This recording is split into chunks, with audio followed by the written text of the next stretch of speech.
नमस्कार साथियों, स्वागत है आपका आपके अपने परिवार बीके क्लासेज में। मैं ज्ञानेंद्र कुमार धारिया आशा करता हूँ कि आप सब अच्छे और स्वस्थ होंगे और अपनी स्टडी को अच्छे से एंजॉय कर रहे होंगे। दोस्तों, आज हम चर्चा करने वाले हैं बायोलॉजी, और बायोलॉजी में भी एक महत्वपूर्ण टॉपिक पाचन सिस्टम के बारे में चर्चा करने वाले हैं, डाइजेस्टिव सिस्टम के बारे में चर्चा करने वाले हैं। उसमें कुछ इंपॉर्टेंट क्वेश्चन होंगे जो एग्जाम की दृष्टि से काफ़ी इंपॉर्टेंट हैं, और जो जितने भी क्वेश्चन हैं वह सभी पिछली परीक्षाओं में पूछे गए हैं, चाहे वो दिल्ली पुलिस हो, एसएससी हो या फिर रेलवे हो। सभी परीक्षाओं की दृष्टि से इंपॉर्टेंट क्वेश्चन होने वाले हैं।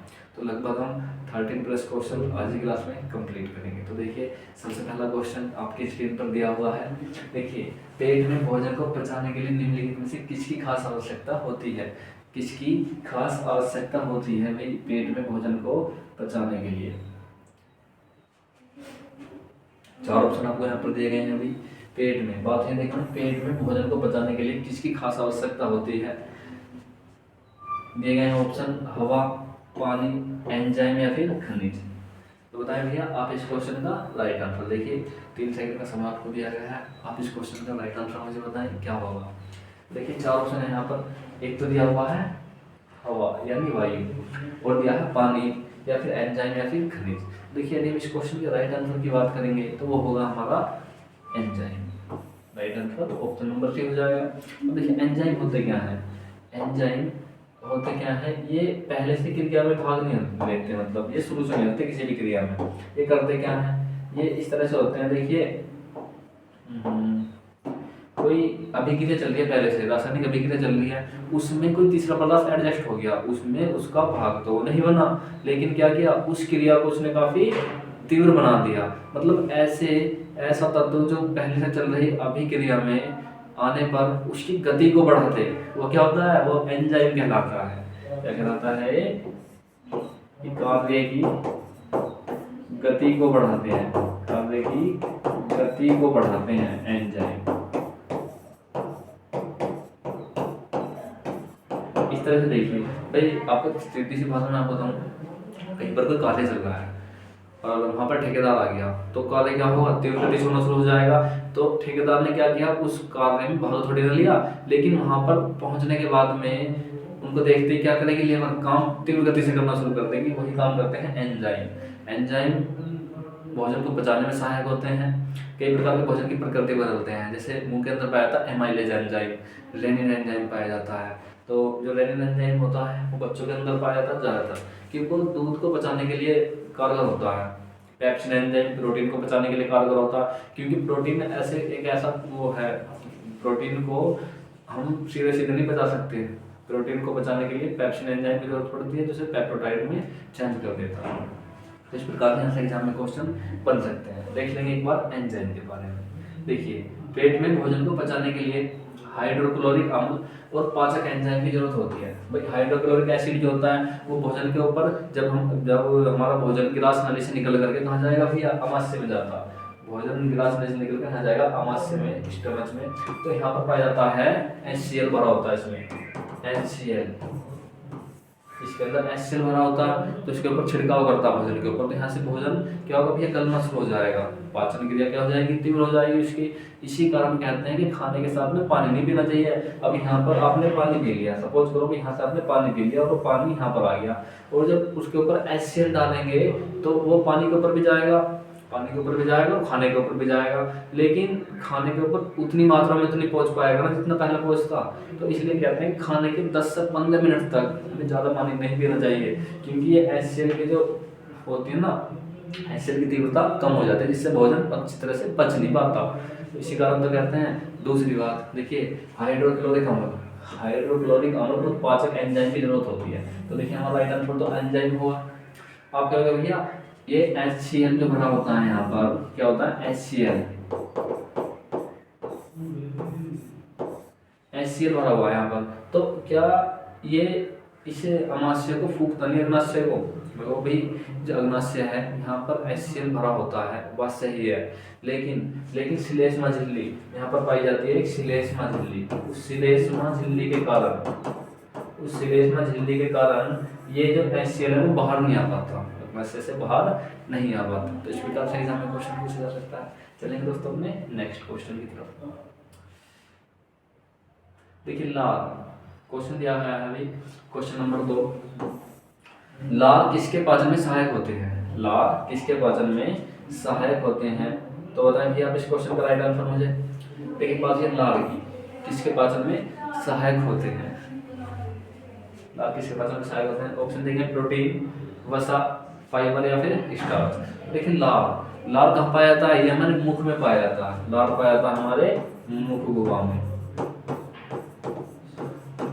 मुख गुहा में या फिर मुंह में पाया जाता है।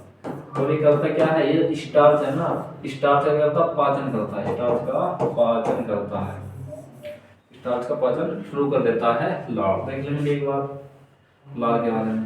देखिए लाल, लाल जो होता है वो भोजन के स्टार्च और वसा के पाचन में मदद करता है। स्टार्च और वसा, स्टार्च और वसा यदि दोनों चीज दी है तो हम किसको प्रायोरिटी देंगे? स्टार्च को। स्टार्च और वसा दोनों के पाचन में मदद करता है। लाल में मौजूद एंजाइम भोजन को मुंह में ही पचाने लगते हैं। जो लाल होती है हमारी, जो एंजाइम होते हैं वो भोजन की क्रिया को मुंह से ही पचाना शुरू कर देते हैं। और लार के पाचन में सहायक होने के कई प्रकार के तरीके में देखना भी।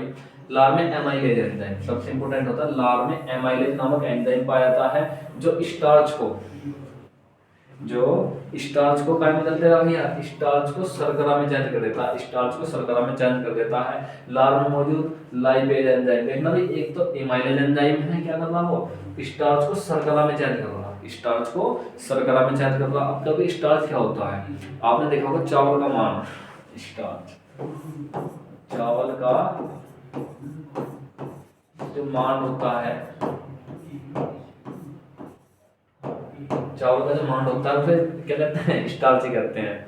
और शर्करा में तोड़ देता है। लार में मौजूद लाइपेज एंजाइम वसा को तोड़ता है। अब देखना भी सीधा सीधा एग्जाम में क्वेश्चन पूछा जाएगा, लाइपेज एंजाइम किसके लिए पाचक होता है?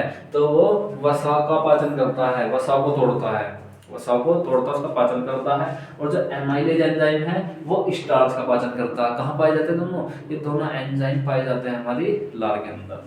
तीसरी बात, देखिए लार में मौजूद लाइसोजाइम एंजाइम स्टार्च के पूर्व पाचन में मदद करता है। बाकी आप इसको एक बार देख लीजिए, जो मैंने समझाने वाली बात थी वो मैंने आपको यहीं पर बता दी थी। नेक्स्ट पॉइंट चलेंगे। देखिए शरीर के लिए एंजाइम किस लिए आवश्यक होते हैं? शरीर के लिए एंजाइम किस लिए आवश्यक होते हैं? तीन चार चीजें हमें आपको बताई गई हैं। किस लिए होंगे? तंत्रिका क्रियाओं को नियंत्रण करते हैं। क्या क्या जो होते हैं शरीर के लिए एंजाइम आवश्यक होते हैं? क्योंकि तंत्रिका क्रियाओं को नियंत्रित करते हैं, तंत्रिका क्रियाओं को नियंत्रित करते हैं, या फिर शरीर के रचनात्मक भाग हैं, या फिर शरीर के लिए ऊर्जा प्रदान करते हैं, या फिर ऑप्शन नंबर डी जीव रासायनिक क्रियाओं के प्रेरक हैं। तो देखिए बात है शरीर के लिए एंजाइम, एंजाइम किसी हो रही अभिक्रिया को तीव्र कर देते हैं उस अभिक्रिया में शामिल होने के बाद में। जैसे देखिए खाना एंजाइम के बिना पच जाएगा, लेकिन क्या होगा उसे काफी पचने में काफी समय लग जाएगा। लेकिन जैसे इसमें एंजाइम हो जाएंगे उसे तोड़ देता है एंजाइम, और वह भोजन को पचने में सहायता प्रदान करते हैं। तो तंत्रिका क्रिया को नियंत्रित करते हैं? नहीं भैया, ऐसे कहीं नहीं बताएगा। शरीर के रचनात्मक भाग है एंजाइम, कहाँ है?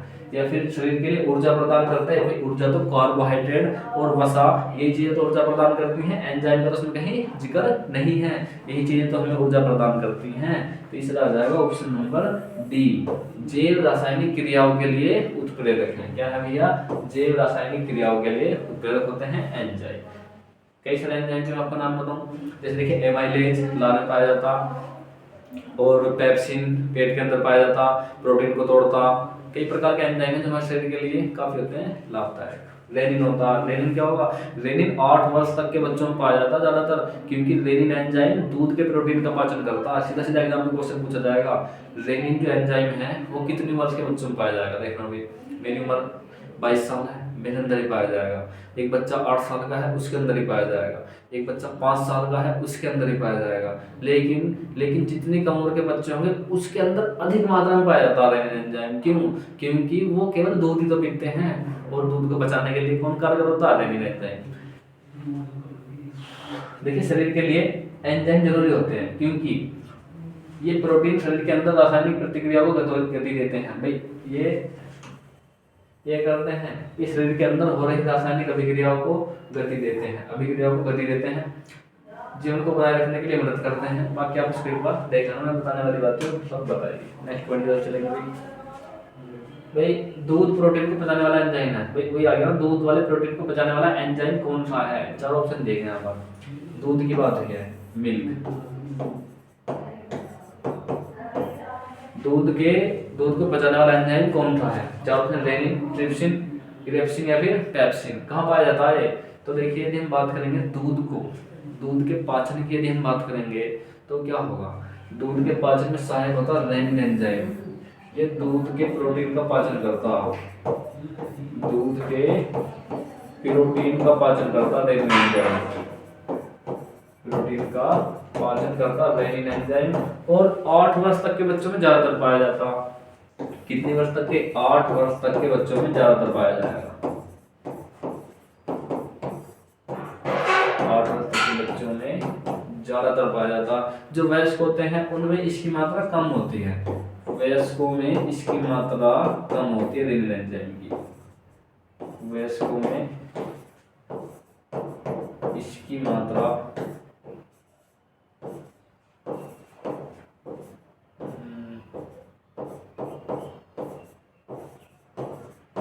कम होती है। जो रेनिन एंजाइम है दूध के प्रोटीन का पाचक होता है। बात करेंगे ऑप्शन नंबर डी। देखिए जैसे यहाँ पर है पेप्सिन, पेप्सिन एंजाइम में करता, ये पेट के अंदर प्रोटीन का पाचन करता, पेट के अंदर जो अन्य प्रकार की प्रोटीन है अंदर प्रोटीन का पाचन करता पेप्सिन एंजाइम। तो हमारा राइट आंसर तो ऑप्शन नंबर ए हो जाएगा। देख लेंगे एक बार इसकी थोड़ा सा पेप्सिन एंजाइम के बारे में। लेकिन दूध के प्रोटीन को पचाने वाला एंजाइम रेनिन होता है, केवल दूध के प्रोटीन को पचाने वाला। अन्य प्रकार की प्रोटीन भी होती हैं उनके पचाने के लिए पेप्सिन वगैरह हैं, लेकिन यदि केवल दूध के प्रोटीन की स्पेशली बात करें तो कौन सा एंजाइम होगा? वो होता है रेनिन। इसे क्या कहा जाता है? इसे क्राइमोसिन भी कहा जाता है, इसी एंजाइम को क्राइमोसिन भी कहा जाता है। रेनिन पेट में मौजूद HCl की मदद से निष्क्रिय प्रोलिन से सक्रिय रूप में बदलता है। रेनिन के बारे में ज्यादा जानकारी देख लेंगे थोड़ी सी और। देखिए भाई, रेनिन अमाशय में मनुष्य की कोशिकाओं द्वारा स्त्रावित होता है, अमाशय में मनुष्य की कोशिकाओं द्वारा स्त्रावित होता है। दूसरा, शीर्षों में रेनिन की मात्रा ज्यादा होती है, क्योंकि इनका मुख्य आहार तो दूध है ना, मैंने वही तो बात बताई। जो बच्चे होते हैं उनके अंदर रेनिन की मात्रा अधिक पाई जाती है। क्यों होती है? अब देखिए, दूध का पाचन कर रहा रेनिन एंजाइम, और दूध अधिकांश कौन पीता है? छोटे बच्चे होंगे, उनका मुख्य आहार दूध होता है। लेकिन जैसे जैसे बच्चों की उम्र बढ़ती चली जाएगी वो दूध के साथ साथ अन्य चीजें भी खाते जाएंगे, तो जो छोटे बच्चे होंगे उनके अंदर रेनिन की मात्रा सबसे अधिक पाई जाती है, वयस्कों में कम और वृद्धजनों में उससे भी कम। देख लेंगे एक बार, वयस्कों में रेनिन की मात्रा कम होती है क्योंकि वो लोग ज्यादा दूध नहीं पीते, क्योंकि वे ज्यादा दूध नहीं पीते। देखिए देखिए जुगाली करने वाले जानवर हैं, जुगाली करने वाले जानवर होते हैं गाय भैंस। जो जुगाली करने वाले जानवर होते हैं गाय भैंस, उनके पेट में भी रेनिन पाया जाता है, इन्हीं के पेट में भी रेनिन पाया जाता है, क्योंकि दूध के पेट को पाचन होता ही है। तो गाय भैंसों को जो होते हैं जुगाली करने वाले जानवर, जैसे गाय है, भैंस है, तो उनके पेट में पाया जाएगा रेनिन। वो देख लेंगे रेनिन करता क्या है? रेनिन कैल्शियम को अघुलनशील कैल्शियम में बदलकर दूध को जमा देता है। दूध से जुड़े हुए कुछ अन्य एंजाइम कौन कौन से हैं? और देखिए दूध से जुड़े हुए कुछ अन्य एंजाइम कौन कौन से हैं उनके बारे में एक बार देख लेंगे।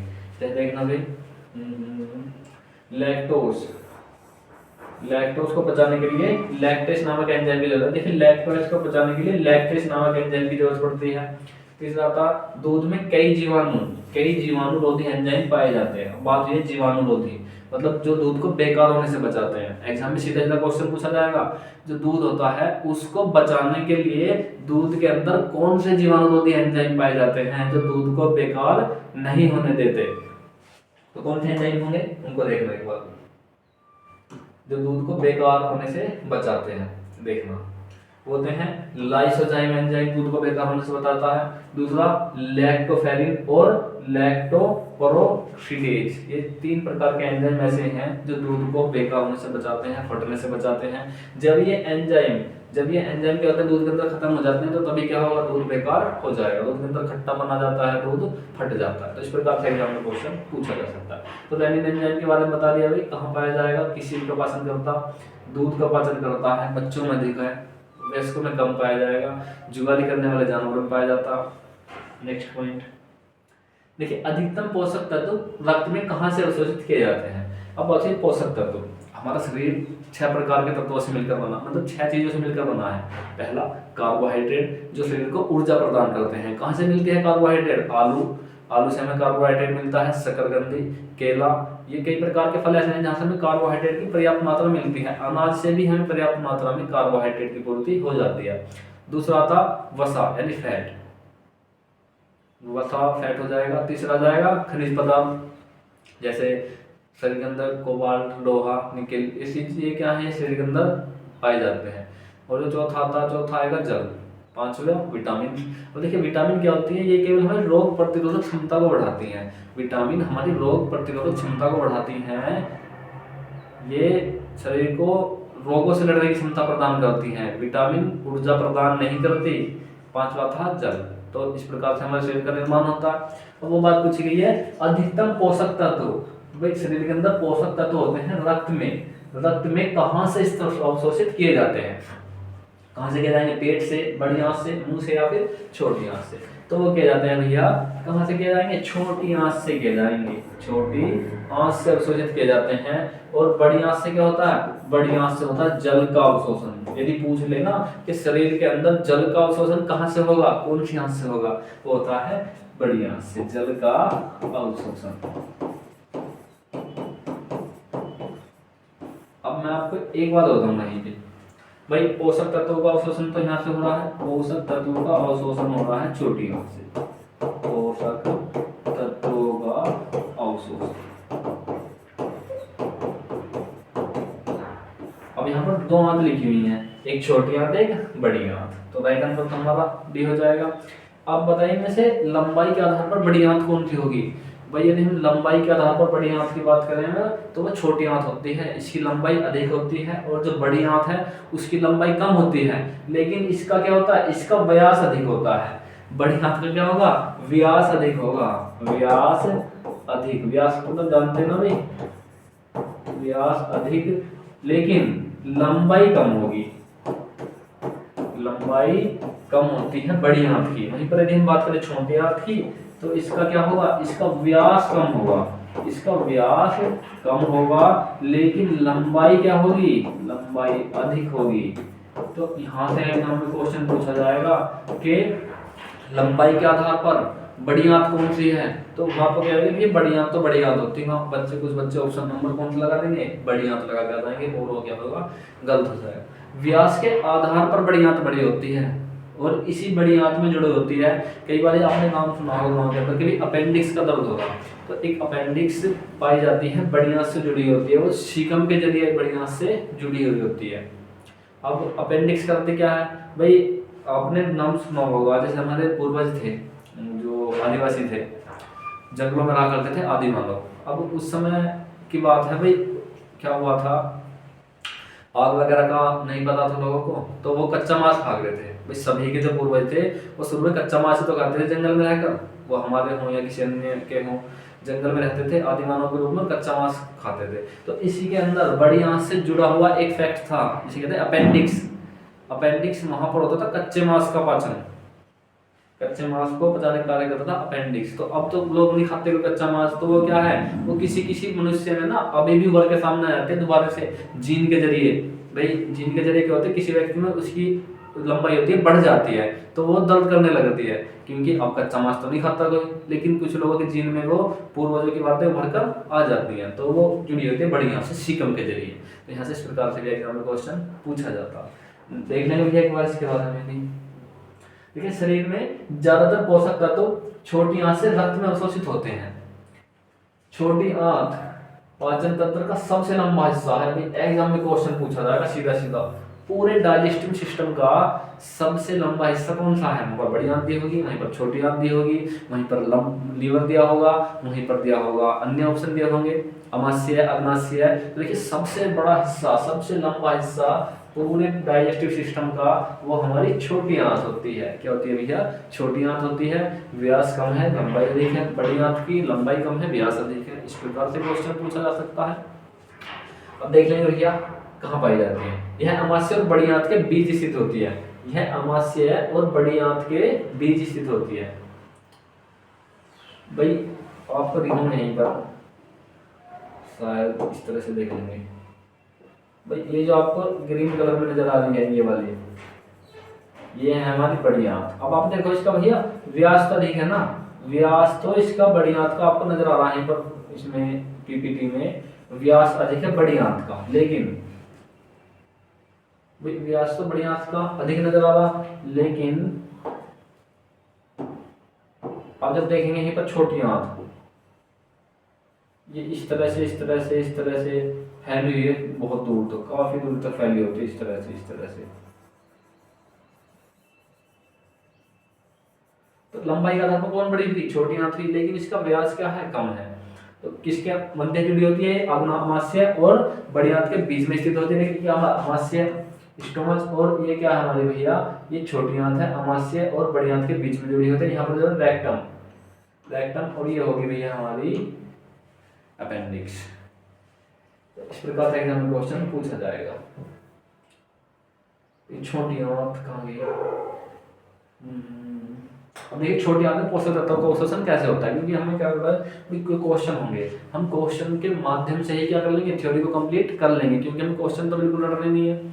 देख लेंगे किस प्रकार से पाचन होता है।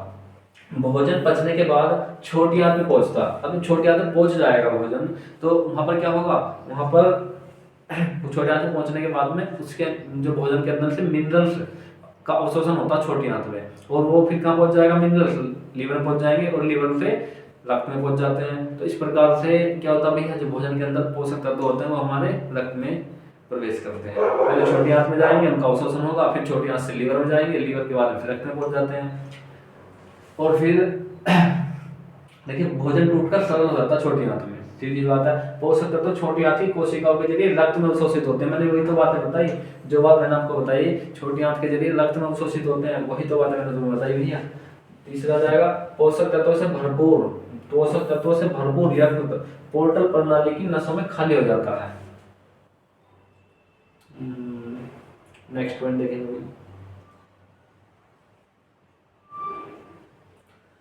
बताइए लार में कौन सा एंजाइम पाया जाता है? लार में कौन सा एंजाइम पाया जाएगा? तो चार ऑप्शन दिए गए यहाँ पर, रेनिन, टाइलिस या फिर टेनिन। लार में कौन सा एंजाइम पाया जाता है? देखिए जब इस क्वेश्चन के राइट आंसर की बात करेंगे तो लार में पाए जाते हैं एमाइलेज एंजाइम पाया जाता है। एक तो कौन सा? एमाइलेज, एक एमाइलेज एंजाइम पाया जाएगा। दूसरा पाया जाएगा भैया एमाइलेज और rennin, option number B, amylase और रेनिन। देख लेंगे वो अभी कौन सा था, बताऊंगी लार।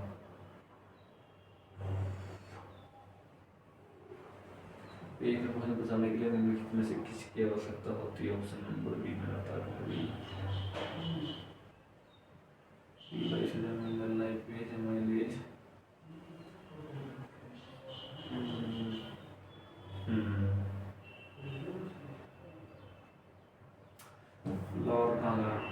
लार में सहायक होने के तरीके होते हैं। एक तो एमाइलेज एंजाइम पाया जाता है, दूसरा पाया जाएगा यहाँ पर टाइलिस। देखिए एमाइलेज तो नहीं दिया हुआ यहाँ पर, एमाइलेज एंजाइम तो नहीं दिया हुआ, तो कौन सा हो जाएगा भैया? देखिए लार में एक तो एमाइलेज एंजाइम पाया जाता है, दूसरा कौन सा पाया जाएगा? दूसरा पाया जाता है कहाँ है? टाइलिस। दूसरा एंजाइम पाया जाएगा टाइलिस एंजाइम। और जो रेनिन एंजाइम होता है ये पाया जाता है बच्चों के अंदर। जो रेनिन एंजाइम है ये बच्चों के अंदर पाया जाता है। कहाँ पाया जाएगा? ये बच्चों के अंदर पाया जाएगा। और जो एमाइलेज एंजाइम है ये पाचक होता है स्टार्च का पाचन करता है, तोड़ता मतलब स्टार्च को थोड़े छोटे टुकड़ों में। इस प्रकार से एग्जाम में क्वेश्चन पूछा जा सकता है। अभी नेक्स्ट क्वेश्चन की तरफ चलेंगे, शायद दिया हो उसका कुछ नहीं। नेक्स्ट क्वेश्चन देखिए, मानव के अमाशय में अम्ल उत्पन्न होता है जो भोजन के पाचक में सहायक होता है। अमाशय की बात है भाई, अमाशय की बात हुई है स्टोमच। कहाँ गई अमाशय?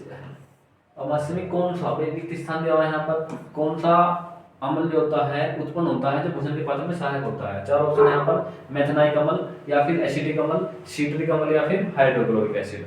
तो कौन सा अम्ल पाया जाएगा? वो पाया जाता है भैया option number D, hydrochloric acid यानी HCl। HCl पाया जाता है और HCl श्लेष्मा झिल्ली के कारण स्टोमच को नुकसान नहीं पहुंचाता। स्टोमच अमाशय में परत चढ़ी होती है श्लेष्मा झिल्ली की, जिसके कारण वो थोड़ी थोड़ी वसा की बनी होती है, वहां पर क्या करता है ये HCl उसको नहीं फूंकता। आपने कई बार सुना होगा भाई मुझे तेजाब बन रहा, मतलब तेजाब बन गया सिर्फ पेट के अंदर, तो क्या होगा ये एंजाइम थोड़ा थोड़ा बाहर आ जाता, HCl बाहर निकल आता, तभी तो कहते हैं कि मुझे तेजाब बन रहा पेट के अंदर। तो वो सभी इन चीजों से जुड़ी हुई है। तो कौन सा ऑप्शन नंबर कौन सा हो जाएगा भैया? Option number B right answer हो जाएगा। देख लेंगे एक बार इसके देखिए, मानव के अमाशय में हाइड्रोक्लोरिक अम्ल बनता है। भाई सीधी सी बात है, अमाशय स्टोमच में हाइड्रोक्लोरिक अम्ल बनता है। पहले देखिए हम भोजन को खाते हैं तो मुंह के अंदर जाएगा, मुंह से जाता फिर हमारी ग्रोस नली के अंदर, वहां से निकल कर जाएगा अमाशय। अमाशय में जब पहुंचेगा भाई जो भोजन है हमारा पचना तो मुंह के अंदर ही शुरू हो गया लार के द्वारा, लेकिन धीरे धीरे ग्रोस नली के माध्यम से कहाँ पहुंचेगा? वो अमाशय में पहुंचेगा। अमाशय में पहुंचने के बाद में उसके ऊपर छिड़काव होगा किसका? HCl हाइड्रोक्लोरिक एसिड का। इसीलिए तो कहते हैं कि हमें खाने के साथ में पानी नहीं पीना चाहिए, क्योंकि जब हम खाने के साथ में पानी पी लेंगे तो क्या होगा? HCl खाने के ऊपर असर नहीं कर पाएगा, फिर क्या होगा भैया? डाइजेस्टिव सिस्टम प्रॉब्लम होने लगती है, गैस बनना। जो भोजन के पाचन में मदद करता है इसे गैस्ट्रिक एसिड या गैस्ट्रिक जूस भी कहा जाता है। ये भोजन में मौजूद क्या करता है? भोजन में मौजूद हानिकारक सूक्ष्मजीवों को नष्ट करता, भोजन में मौजूद कुछ हानिकारक सूक्ष्मजीवों को नष्ट करता HCl। जब उसके ऊपर HCl का छिड़काव हो जाएगा, तेजाब का छिड़काव हो जाएगा, तो कहाँ इसके अंदर क्या बनेंगे? हानिकारक जीव थोड़ा ना बचेंगे, नहीं बचेंगे ना। यह भोजन में मौजूद प्रोटीन को तोड़ता है, भोजन में मौजूद प्रोटीन को तोड़ता है। भाई स्टार्च का पाचन कर रहा है एमाइलेज एंजाइम जो हमारी लार में पाया जाता है, दूध के प्रोटीन का पाचन रेनिन एंजाइम, और जो HCl है वो भोजन में मौजूद प्रोटीन को तोड़ता है। यह पेप्सिन एंजाइम की क्रिया में मदद करता है, जो पेप्सिन एंजाइम की क्रिया में मदद करता है। पेप्सिन एंजाइम प्रोटीन का पाचन करता। पेप्सिन पाचन से जुड़ी समस्याओं के राहत के लिए एंटासिड सेवन किया जाता है। पाचन से जुड़ी समस्याओं के लिए एंटासिड सेवन किया जाता है। एंटासिड पेट में बनने वाली ज्यादा एसिड को बेअसर करता है। वही बताया ना मैंने, तेजाब बनने की क्रिया होती है तो इसकी जो लिमिट होती है बढ़ जाती है HCl की, तो उसके लिए तेजाब की दवाई दी जाती है। नेक्स्ट क्वेश्चन देखेंगे एक बार। देखिए मुख में स्टार्च का पाचन किसके द्वारा होता है? बात है मुंह के अंदर स्टार्च का पाचन किसके द्वारा होता है? चार ऑप्शन दिए गए यहाँ पर, लाइपेज, पेप्सिन या फिर टाइलिन। तो किसके द्वारा होता है? यदि हम बात करें मुख के अंदर तो वो होता है भैया एमाइलेज के द्वारा। एमाइलेज के अंदर स्टार्च का पाचन होता है। सबसे पहला क्वेश्चन यही करना था, ये तो था सबसे पहला क्वेश्चन। देखिए मुख में स्टार्च का सरगर्म पाचन लार में मौजूद एमाइलेज एंजाइम, वही तो बात है, एमाइलेज एंजाइम के द्वारा इसका पाचन होता है। दूसरी बात, यह एंजाइम स्टार्च को छोटे छोटे अणुओं में तोड़ता है। मैं बताया ना, यह एंजाइम स्टार्च को छोटे छोटे अणुओं में तोड़ता है, जिससे शरीर आसानी से अवशोषित कर सकता है। इस प्रक्रिया में लार ग्रंथियां पाचन तंत्र की सबसे पहले काम करने वाली ग्रंथियां होती हैं। दूसरा देख लेंगे भाई, लार में मौजूद एमाइलेज कार्बोहाइड्रेट को तोड़ने में मदद करता है। लार में जो मौजूद है एमाइलेज एंजाइम वो कार्बोहाइड्रेट को तोड़ने में मदद करता है। अब कार्बोहाइड्रेट मतलब अपने आलू खाया, शकरकंदी खाया, तो आलू शकरकंदी ये कई सारी चीजें ऐसी हैं, केला खा लिया, तो इनमें क्या है कार्बोहाइड्रेट जो हमें ऊर्जा प्रदान करते हैं। तो इनके पचाने के लिए अलग अलग चीजें होती हैं भैया। लार में मौजूद एमाइलेज कार्बोहाइड्रेट को तोड़ने में मदद करता। अब कार्बोहाइड्रेट कहाँ किस में पाया जाता? कार्बोहाइड्रेट पाया जाता स्टार्च में। स्टार्च में, चावल के मांड में, और स्टार्च बनता चावल के मांड से, तो स्टार्च में पाया जाएगा कार्बोहाइड्रेट, जिससे हमें क्या मिलती है? ऊर्जा मिलती है। जिससे हमें ऊर्जा मिलती है केले के अंदर पाया जाएगा। इसके कार्बोहाइड्रेट के कारण वजन नहीं बढ़ता शरीर का। और आलू में पाया जाता है, शकरकंदी वगैरह में कार्बोहाइड्रेट की पर्याप्त मात्रा होती है, और इसी को पचाने का काम करता है एमाइलेज एंजाइम। एमाइलेज एंजाइम इसी को पचाने का कार्य करता है। देखिए लार में मौजूद लिंगुअल लाइपेज नामक एंजाइम वसा को तोड़ता है, वसा यानी फैट को तोड़ता है। भाई बहुत प्रकार के एंजाइम हैं जिनका अलग अलग कार्य होता है। यहाँ से यदि क्वेश्चन आएगा तो एंजाइम से क्वेश्चन पूछने की बहुत अधिक संभावनाएं होती हैं यदि पाचन क्रिया से आएगा, या फिर इंटेस्टाइन यानी आंत से क्वेश्चन पूछा जाता। पाचन तंत्र का हिस्सा नहीं है। अब देखिए चार ऑप्शन यहाँ पर दिए हैं, कौन सा पार्ट पाचन तंत्र का हिस्सा नहीं है, तो बताइए आप इस क्वेश्चन का राइट आंसर क्या होगा। देखिए यदि हम इस क्वेश्चन के सही जवाब की बात करेंगे कि पाचन तंत्र का हिस्सा नहीं है, चार ऑप्शन यहाँ पर देंगे भैया, भाई आंच तो पाचन तंत्र का हिस्सा है ना, आंच तो पाचन तंत्र का हिस्सा है, ये तो जो खनिज मिनरल्स होते हैं उनका अवशोषण करती है और रक्त में भेजकर लीवर में भेजती है। कौन? आंत। पित्ताशय भी हिस्सा है, यकृत भी हिस्सा है, लेकिन कार्निया हिस्सा किसका भैया? आंख का हिस्सा होता है, आंख का बाहरी हिस्सा होता है कार्निया, आंख का बाहरी हिस्सा होता है कार्निया, जो क्या करता है, जो हमें वस्तु पर फोकस करने में मदद करता है, कार्निया। अब देख लेंगे कार्निया के बारे में, जब कार्निया बताएगा तो कार्निया के बारे में जरूर देख लेंगे। देखिए आंख की सबसे बाहरी परत को कार्निया कहते हैं, अभी थोड़ा आंख की सबसे बाहरी परत को कार्निया कहते हैं। आंख में प्रवेश करने वाले धूल, कीटाणु, हानिकारक कणों से सुरक्षा करता है। आप देखना कभी आपकी आंख में कुछ गिर गया और आप यदि आपने उसको इस तरह से रगड़ दिया ना तो लाल हो जाती है, लेकिन गिरने के बाद में लगभग 30 से 40 सेकंड आपको ऐसे ही रखना, ये कार्निया करेगा, उसको जो कचरा गया उसको स्वतः ही बाहर निकाल देगा। कणों सुरक्षा करता है, पाचन तंत्र का हिस्सा नहीं है, तो यही तो बातें पूछी, कौन सा भाग पाचन तंत्र का हिस्सा नहीं है। दूसरी बात, यह प्रकाश को मोड़कर अपवर्तित करके आंखों को वस्तुओं पर स्पष्ट रूप से यानी फोकस केंद्रित करने में मदद करता है, ध्यान केंद्रित करने में मदद करता है, वही तो बातें मैंने आपको बताई, वस्तुओं पर फोकस करने में मदद करता। अब देखो ये आंख है, आंख है ये, और आप इसे देखना, इस आंख में ये वाला हिस्सा है, तो हमारी पूरी तरह से आंख हो गई भैया। और इस आंख का जो ये बीच वाला पार्ट है, मिड पॉइंट, इस मिड पॉइंट में अब देखना भाई ये मिड पॉइंट की बात है। अब ये तो हमारी आंख ऐसे देख रहे हैं हम, इस वाली आंख में तो सिंपल इस तरह देख रहे हैं, ये तो होगा ये साइड, मतलब पहली पैसेज में इस तरह देख रहा हूँ, तो आप भी इस तरह आंख में देख रहे हैं दोनों आंखों में। यदि मैं आपको इस तरह से घुमा दूं तो कौन सी स्थिति है? वो सही स्थिति है। और देखना ये वाला जो हिस्सा, ये जस्ट बराबर वाला जो हिस्सा आएगा ना आंख के, जो हमारी कॉर्निया है, सबसे बाहरी हिस्सा होता क्या? कॉर्निया। यहीं से एग्जाम में क्वेश्चन पूछा जा सकता है। अब तो बता दो कॉर्निया क्या है? आंख का सबसे बाहरी हिस्सा होता है, फोकस करने में मदद करता है, धूल से रक्षा करता है, यही तो कॉर्निया के भाग हैं। तो यहाँ से इस प्रकार से क्वेश्चन पूछा जा सकता है। नेक्स्ट क्वेश्चन देख लेंगे एक बार। देखिए पचे हुए भोजन में मौजूद विषैले पदार्थ का कौन सा अंग चूषण करता है? पचे हुए भोजन में मौजूद विषैले पदार्थ का कौन सा अंग चूषण करता है? विचारों से यहाँ पर आपको दिए गए हैं। यदि आप इस क्वेश्चन के राइट आंसर की बात करेंगे तो देख लेंगे भाई कौन सा अंग चूषण करता है, अग्नाशय, यकृत, वरक या फिर अमाशय? तो वो करता है यकृत। विषैले पदार्थ, भोजन में मौजूद विषैले पदार्थ का कौन सा चूषण करेगा? वो करता है यकृत। आप कभी देखना किसी व्यक्ति ने जहर खा लिया, तो जहर खाने के बाद में आपने किसी व्यक्ति को देखा होगा जहर खा लिया, कोई पेट की समस्या हो गई, तो जब डॉक्टर के पास जाएंगे तो डॉक्टर क्या करता? सबसे पहले किसको चीज को देखता? लीवर को, लीवर यानी यकृत को। जब किसी व्यक्ति की डेथ हो जाती है, किसी व्यक्ति की क्या होती है? डेथ वगैरह हो जाती है ना, तो जब क्या होता है? पोस्टमार्टम होगा, जब उस व्यक्ति का होता है पोस्टमार्टम, तो पोस्टमार्टम होने के बाद में उसके लीवर का अध्ययन किया जाएगा कि देखिए इसकी मृत्यु किस कारण हुई है, क्योंकि लीवर करता है, हमारी जो मौत होती है, मृत्यु होती है, उसकी गुत्थी सुलझाने का काम करता है लीवर। तो यहाँ से इस प्रकार से एग्जाम में क्वेश्चन पूछा जाएगा, तो जो लीवर का अध्ययन कर लेंगे, यदि लीवर के अंदर पाया गया जहर, लीवर के अंदर जहर पाया जाएगा तो क्या होगा? वहीं से बताया जाएगा भैया इस व्यक्ति की मृत्यु जहर खाने के कारण हुई है। और कई मामलों में देखा गया लीवर विषैले पदार्थ का चूषण कर लेता, मतलब जो हमारे जहर वगैरह खाते हैं सबसे पहले जाएगा हमारे लीवर में और जान बचने की संभावनाएं होती हैं। यदि दूसरी बात लीवर की क्या खास बात है? लीवर का कोई हिस्सा टूट गया, मतलब आपने चाकू मार दिया, किसी व्यक्ति को चाकू मार दिया, और यदि इस साइड में चाकू लगा, लीवर की साइड में चाकू लगा, तो आपके बचने के चांस बहुत ज्यादा है। लेकिन यदि दूसरी साइड में चाकू लग गया ना, खत्म हो जाएगा मेटाबॉलिज्म, क्योंकि ये अपने आप में इसके अंदर पाई जाती है पुनरुत्थान क्षमता, लीवर के अंदर पुनरुत्थान क्षमता भी पाई जाती है, पुनर्विकास, लीवर के अंदर पाया जाता है पुनर्विकास क्षमता, लीवर के अंदर पुनर्विकास क्षमता पाई जाती है। किसी ने व्यक्ति को चक्कू मार दिया लीवर के अंदर, बच जाएगा, बहुत ज्यादा चांस है, लेकिन यदि किसी दूसरे में मार दिया तो खत्म हो जाएगा मैटर। तो पुनर्विकास की क्षमता पाई जाती है लीवर के अंदर। नेक्स्ट पॉइंट देख लेंगे एक बार। देखिए पचे हुए भोजन में मौजूद विषैले पदार्थ को त्वचा और यकृत दोनों फिल्टर करते हैं। भाई त्वचा यकृत दोनों फिल्टर करने बात सही है, लेकिन ज्यादातर फिल्टर कौन करेगा? वो करता यकृत। अब यकृत के बारे में एक बार देख लेंगे। यकृत हानिकारक पदार्थों को डिटॉक्सिफाई अविच्छेदीकृत करता है, अविच्छेदीकृत करके तब भेजता है।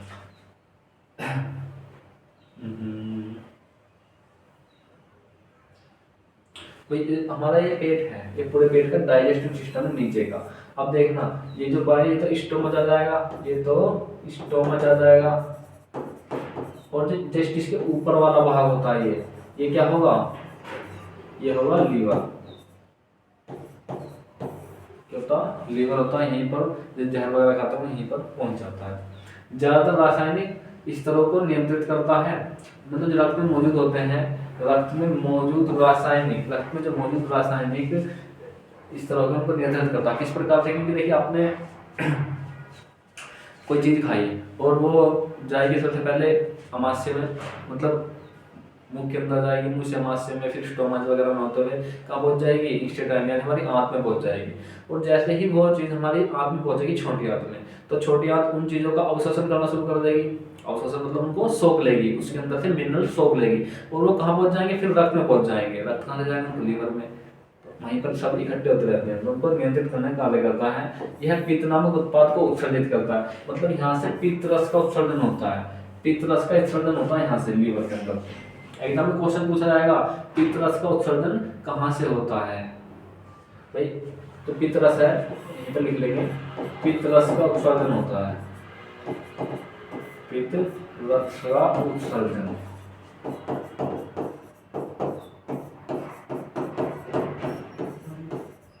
पित्त रस का उत्सर्जन होता है लीवर से, लेकिन पित्त रस जमा कहाँ होता है, बट पित्त रस जमा पित्ताशय में होता है। पित्त रस जमा होता है कहाँ पर, पित्ताशय में।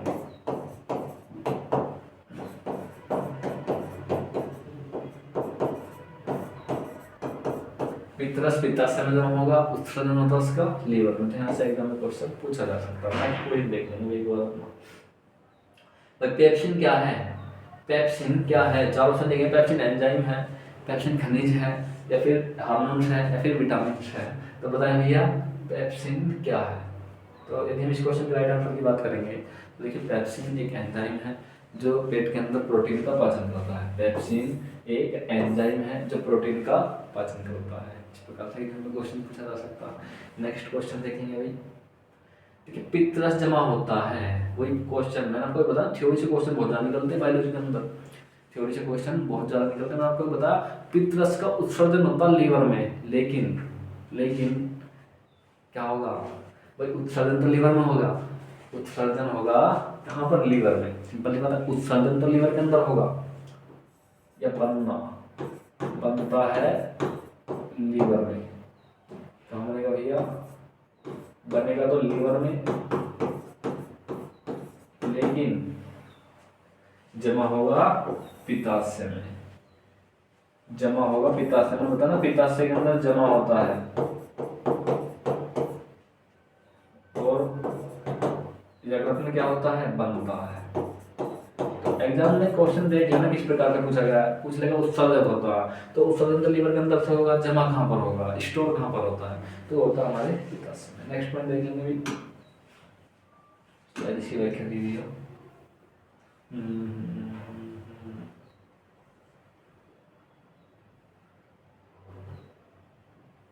चलो देख लो, इसका बताया जो बताने वाली बात थी। देखिए पित्त रस का मुख्य कार्य क्या है, पित्त रस का मुख्य कार्य क्या है, बात है पित्त का मुख्य कार्य क्या है। चार ऑप्शन देंगे, वसा अम्ल और ग्लिसरॉल में परिवर्तन करता नहीं भैया, या फिर वसा का अम्ल एवं ग्लिसरॉल में परिवर्तन करता, या फिर वसा का पाइसीकरण करता है, फिर प्रोक्सली। तो देखिए वसा का अम्ल एवं ग्लिसरॉल का वसा में परिवर्तन करता है पित्त रस, पित्त। नेक्स्ट वन देखेंगे, निम्नलिखित में से वह कौन सा अंग है जो मानव में ग्लाइकोजन के रूप में कार्बोहाइड्रेट को जमा करता है, मानव में ग्लाइकोजन के रूप में, भाई मानव में ग्लाइकोजन के रूप में कार्बोहाइड्रेट को जमा करता है, ग्लाइकोजन के रूप में, कार्बोहाइड्रेट के रूप में जमा करता है। तो कौन सा वो करता है भाई, यकृत, आंत, अमाशय या फिर अग्नाशय। तो कौन सा वो जमा करता, वो करता है यकृत यानी लीवर।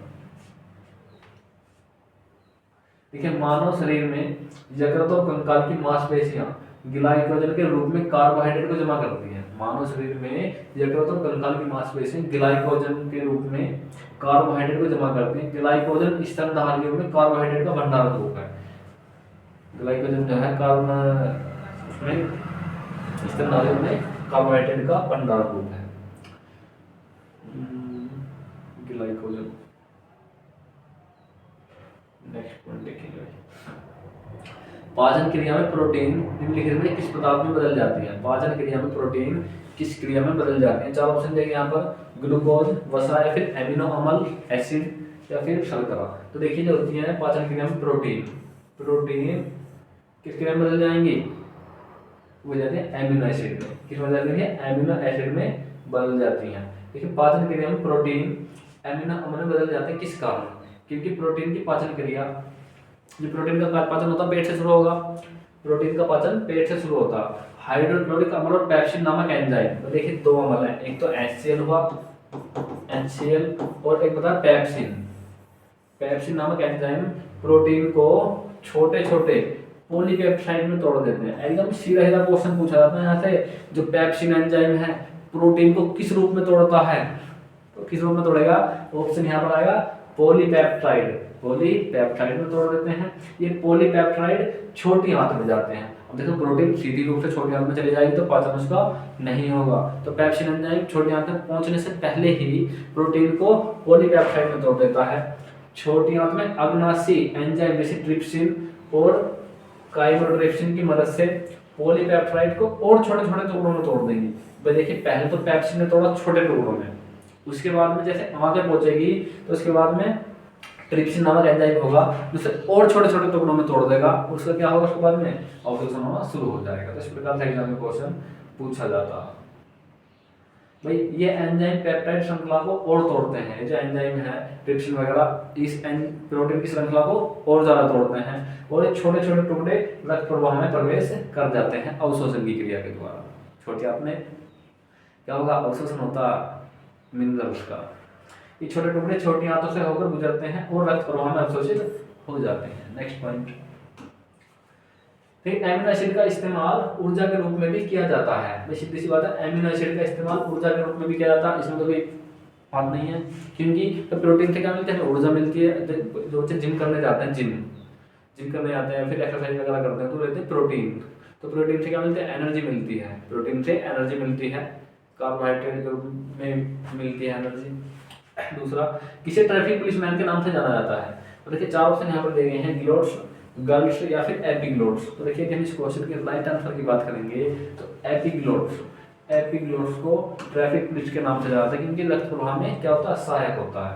देखिए गोल्जी बॉडी को कोशिका का ट्रैफिक पुलिस कहा जाता है। तो गोल्जी बॉडी कहाँ पाई जाती है? हमारे कोशिका के अंदर पाई जाती है, सेल के अंदर पाई जाती है हमारी गोल्जी बॉडी। अब मैंने आपको सेल पढ़ाया था तो मैंने बताया ना सेल की खोज किसने करी? तो देखिए सेल की खोज करते थे रॉबर्ट हुक 1665। लेकिन जब उन्होंने कार्क की छाल का अध्ययन किया था, कार्क की छाल का अध्ययन करा तो उन्होंने बता दिया यहाँ कोशिका पाई जाती है सेल, लेकिन वो ये नहीं बता पाए जीवित है मृत है। उन्होंने मृत कोशिकाओं की खोज की थी। लेकिन ल्यूमेनहोक, जब मैं आपको बताया था ल्यूमेनहोक नाम एक वैज्ञानिक थे, उन्होंने खोज करी थी जीवित कोशिकाओं की। तो यहाँ से एग्जाम में क्वेश्चन पूछा जाएगा।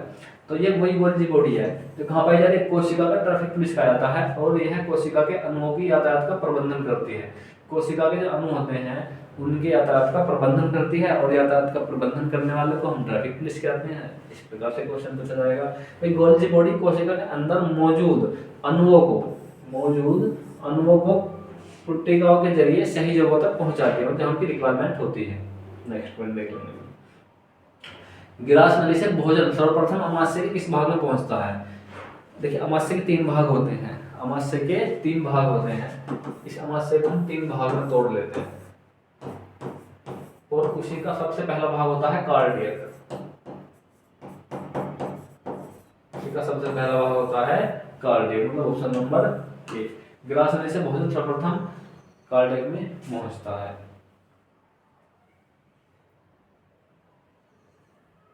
भाई देखिए गिरोस नली से भोजन अमाशय कहाँ पहुंचेगा, सबसे ऊपरी भाग में पहुंचेगा। अब ये हमारे क्या है, गिरोस नली है, यहाँ से भोजन का पाचन शुरू हुआ लार के द्वारा और धीरे धीरे धीरे धीरे पहुंचते अमाशय में पहुंची। अमाशय का सबसे ऊपर भाग है, इसे हम कार्डिक कहते हैं। क्या कहते हैं, कार्डिक कहते हैं। 3 हिस्सों में बटा होता है। नेक्स्ट पॉइंट देख लेंगे अगली बात। देखिए HCl का स्थावन आहार नाल के किस भाग से होता है, हाइड्रोक्लोरिक एसिड। हाइड्रोक्लोरिक एसिड का जो स्रावन होता है वो किस भाग से होता है, मुख गुहा, ग्रास नली या फिर अमाशय या फिर ऑप्शन नंबर डी ग्रेसी। देखिए हम इस क्वेश्चन के राइट आंसर की बात करें तो मैं आपको कई बार बताया क्या होगा, वो होता है हमारा अमाशय के अंदर, अमाशय के अंदर पाया जाता है HCl हाइड्रोक्लोरिक एसिड। और HCl से अमाशय की रक्षा कौन करता, श्लेष्मा झिल्ली, जो वसा वगैरह की बनी होती है वो HCl को बाहर नहीं निकलने देती, या फिर जो उसकी अमाशय है उसको जलाने नहीं देती है। एग्जाम्पल से ऐसा क्वेश्चन पूछा जाएगा, HCl से अमाशय की रक्षा कौन करता है, श्लेष्मा झिल्ली। देखो यह रोगाणुजनक जीवाणु को मारता है और शरीर को हानिकारक रोगाणु से बचाता है। सिंपल बात है, हानिकारक रोगाणु से बचाएगा। हाइड्रोक्लोरिक अम्ल HCl का स्रावन आहार नाल के अमाशय भाग से होता है। कहां से होता है, अमाशय भाग से होता है, बताया ना भी कहां से होता है, अमाशय से। अमाशय में जठर रस, अमाशय में जठर रस में मौजूद हाइड्रोक्लोरिक अम्ल भोजन को तोड़ता है और पाचक एंजाइमों को, प्रोटीन को विभाजित करने में मदद करता है। मतलब देखिए प्रोटीन का जो पाचन होता है वो आंत के अंदर जाकर होता है, उससे पहले प्रोटीन का पाचन नहीं होता, क्योंकि ये तो केवल उसके तोड़ने का काम करते हैं, प्रोटीन को केवल तोड़ने का काम करते हैं। लेकिन जैसे ही आंत के अंदर जाएगा उसके ऊपर कई प्रकार का जूस यानी रस डाला जाता है, जिसके बाद में उसका पाचन होता है। नेक्स्ट पॉइंट देख लेंगे। देखिए वसा का अवशोषण कौन सी कोशिकाओं से होता है, वसा का अवशोषण कौन सी कोशिकाओं से होता है। भाई ये तो हमारे 4 ऑप्शन दिए गए, कुफ्फुर कोशिकाएं, लैक्टियल कोशिकाएं, लसिका, लेग हैंगर, ब्रीड कोशिकाएं या फिर इनमें से कोई नहीं। तो यदि हम इस क्वेश्चन के राइट आंसर की बात करेंगे तो वो क्या होगा, देखिए वो होता है लैक्टियल कोशिकाओं के लसिका के द्वारा, क्योंकि ये कोशिकाएं तो कहाँ होती है भैया, ये तो हमारे हृदय में पाई जाती हैं, हृदय में पाई जाएंगी कुफ्फुर कोशिकाएं, हृदय के फेफड़ों में पाई जाती हैं। लेकिन ऑप्शन नंबर बी क्या होगा, लैक्टियल कोशिकाओं से वसा का अवशोषण होता है। कहाँ पाई जाती है, छोटी आंत में पाई जाती है, छोटी आंत में पाई जाती है, छोटी आंत में पाई जाती हैं। अब देखिए छोटी आंत में तो भोजन का पाचन होता है, अवशोषण होता है, तो सिंपल सी बात है लैक्टियल कोशिकाएं छोटी आंत में पाई जा रही है तो अवशोषण भी कहाँ होगा, छोटी आंत में। सिंपल। नेक्स्ट पॉइंट देख लेंगे अभी, इसकी व्याख्या दी हुई है, चलो छोटा सा। देखिए बड़ी आंत का मुख्य कार्य क्या है बड़ी आंत का मुख्य कार्य क्या है, ये 4 ऑप्शन यहाँ पर आपको दिए गए हैं, आप इस क्वेश्चन को मुझे राइट आंसर बताएं। क्या होगा, जल का अवशोषण करेगा, कार्बोहाइड्रेट का पाचन करती है क्या बड़ी आंत, या फिर वसा का पाचन, या फिर प्रोटीन का पाचन, कौन सी आंत करेगी। तो देखिए इन सभी का पाचन होगा छोटी आंत में, छोटी आंत प्लस अमाशय, छोटी आंत प्लस अमाशय।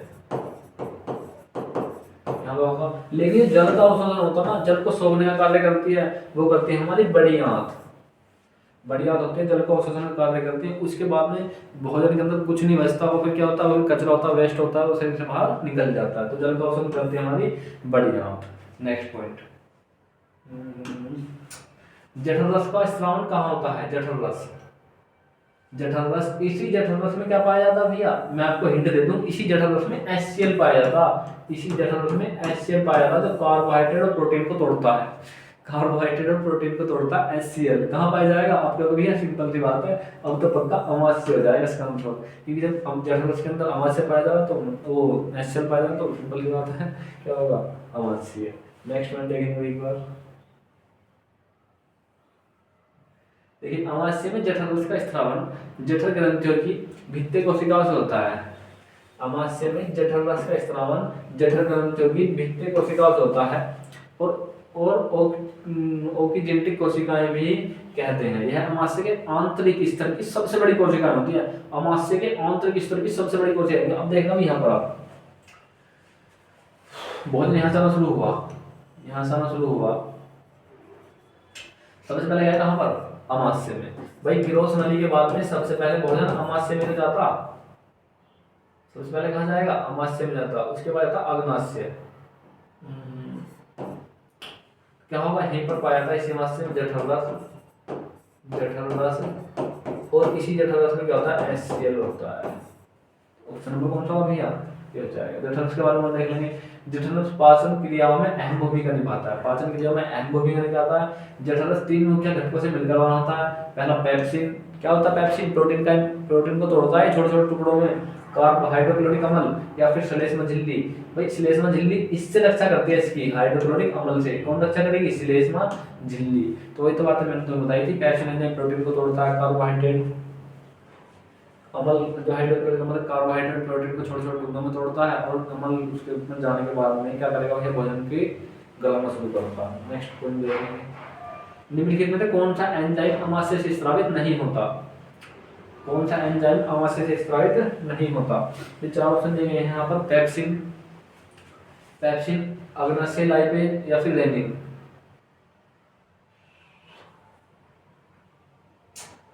देखिए अमाशय, बात है अमाशय से स्रावित नहीं होता, तो कहाँ ये थोड़ा थोड़ा तीनों पाए जाएंगे, लेकिन एक एंजाइम पाया जाता है यहाँ पर, टाइलिन एंजाइम होता है, ये पाया जाता अग्नाशय में। देखिए बात यहाँ पर अमाशय की, लेकिन टाइलिन एंजाइम है वो पाया जाता अग्नाशय में, टाइलिन एंजाइम अग्नाशय में पाया जाता। नेक्स्ट पॉइंट चलेंगे भाई, मल में दुर्गंध निम्नलिखित में किसकी उपस्थिति के कारण आती है। देखिए मल जो होता है हमारा, उसमें दुर्गंध किसकी उपस्थिति के कारण आती है, कौन से पदार्थ में जिसमें कारण दुर्गंध आती है, तो इंडोल एम स्केटोल के कारण मल के अंदर दुर्गंध आती है। देखिए वर्मीफॉर्म अपेंडिक्स सबसे बड़ी आंत के किस भाग से जुड़ी होती है, मैं बता रहा हूं वर्मीफॉर्म अपेंडिक्स बड़ी आंत के किस भाग से जुड़ी होती है। अब भाई किस भाग से जुड़ी होगी, बड़ी आंत के, कोलन, इलियम, रेक्टम या फिर सीकम। तो देखिए जो बड़ी आंत का होता है सीकम वाला भाग, कौन सा, जो बड़ी आंत का सीकम वाला पार्ट होगा उसी से जुड़ी होती है अपेंडिक्स, वर्मीफॉर्म अपेंडिक्स। देख लेंगे एक बार इसको। देखिए एक ट्यूबुलर संरचना है जिसका एक आधा सिरा सीकम से जुड़ा होता है। आधा इसको आधा लिख लेंगे, आधा सिरा सीकम से जुड़ा होता है। अपेंडिक्स का आधार सीकम की पोस्ट मेरिडियल दीवार पर इलियोसेकल जंक्शन से 1 से 2 सेंटीमीटर नीचे की तरफ होता है। मतलब क्या कहना चाह रहा है, देख लेंगे बायोलॉजी थोड़ी लैंग्वेज ऐसी होती है। लेकिन भाई ये हमारा पूरा डाइजेस्टिव सिस्टम है, ये तो हमारा पूरा डाइजेस्टिव सिस्टम है, नहीं है, यहाँ से लेकर यहाँ तक डाइजेस्टिव सिस्टम है सिंपल। अब जैसे आप देखेंगे ये हमारी बड़ी आंत है, यहाँ तक ये क्या है, हमारी बड़ी आंत है। मैंने बताया इसका व्यास अधिक होगा, और जो बड़ी आंत है, ये बड़ी आंत का सबसे नीचे वाला पार्ट जो है इसे हम कहते हैं सीकम। क्या कहेंगे इसको, सीकम कहते हैं। और इसी सीकम से जुड़ा है ये वर्मीफॉर्म अपेंडिक्स। जब इसकी लंबाई बढ़ जाती है तो क्या होता है, दर्द करने लगती है। तो यहाँ से एग्जाम क्वेश्चन इस प्रकार से पूछा जा सकता है। नेक्स्ट क्वेश्चन देखेंगे, मम्प्स बीमारी किस ग्रंथि में सूजन के जलन के कारण होती है। मम्प्स, भाई आपने देखा होगा एक तरफ से गाल से सूज गए, यहाँ से और सूज जाते हैं, इस साइड से कभी इस साइड से बहुत सूजन आती है। किस कारण होती है वो, 4 ऑप्शन यहाँ पर दिए गए हैं भाई, पैराथायराइड ग्रंथि, पैरोटिक ग्रंथि, थायराइड ग्रंथि या फिर पीयूष ग्रंथि। तो किस ग्रंथि का कारण होता पैरोटिक ग्रंथि के कारण मम्प्स बीमारी में सूजन आ जाती है। मम्प्स बीमारी में कान के सामने, तो मैंने बताया ना कान के सामने, यहाँ पर जस्ट कान के सामने और जबड़े के पास, कान के सामने जबड़े के पास पैरोटिक ग्रंथि में सूजन के कारण दर्द और जलन होने लगता। ये ग्रंथियां लाल ग्रंथियां बनाती हैं। अब देखिए यही वाली ग्रंथियां होती हैं मम्प्स ग्रंथि, ये लाल ग्रंथि बनाती है। पैरोटिक ग्रंथि लाल बनाती है भैया, पैरोटिक ग्रंथि है वही तो लाल बनाती है, तभी तो हमारे मुंह के अंदर उसका निर्माण होता है। अब मम्प्स के बारे में जानकर देख लेंगे। मम्प्स एक वायरल बीमारी है, एक बीमारी का प्रकार है मम्प्स। तीसरा, यह ज्यादातर बच्चों को प्रभावित करती है। यह ग्रंथि सूजन, सिरदर्द, बुखार, थकान, मांसपेशियों में दर्द का कारण बनती है। यह सकम, अंडकोश, मस्तिष्क और अग्नाशय को भी प्रभावित कर सकता है। लेकिन ज्यादातर कारण क्या है इसके, सिरदर्द, बुखार, थकान, ज्यादातर लक्षण इसके। मम्प्स एक वायरस है जो पैरा माइक्रो वायरस से तब फैल सकता है जब कोई संक्रमित व्यक्ति, कब फैलती बीमारी है, कोई संक्रमित व्यक्ति है भाई, संक्रमित व्यक्ति है उसने छींक दिया, भाई इस बीमारी से कारण संक्रमित व्यक्ति है और उसने चले छींक दिया है, खांस दिया, अब उसके अंदर वायरस होगा, वो कहाँ फैल जाएगा, वो दूसरे व्यक्ति के अंदर पहुंच जाएगा। हवा कर छींकने खांसने के बाद हवा में मौजूद बूंदों को सांस के जरिए अंदर लेते हैं, तब ये वायरस शरीर के अंदर एंट्री करता है। नेक्स्ट पॉइंट देखिए, सबसे बड़ी आंतरिक भाग कौन सा भाई। अब देखिए आंतरिक शब्दों का ध्यान रखना है यहाँ पर, सबसे बड़ा आंतरिक भाग कौन सा है भाई, बात ये थी आंतरिक की। सबसे बड़ा आंतरिक भाग होता है हमारा लीवर, केवल आंतरिक भाग होगा लीवर। लेकिन यदि पूछ ले बाहरी भाग होगी त्वचा, सबसे बड़ा आंतरिक भाग तो लीवर होगा और बाहरी भाग होगी हमारी त्वचा। इसमें सर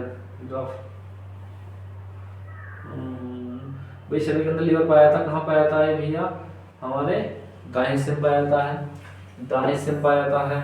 जो भोजन के अंदर विषैले पदार्थ होता है उनका अवशोषण करता है लीवर।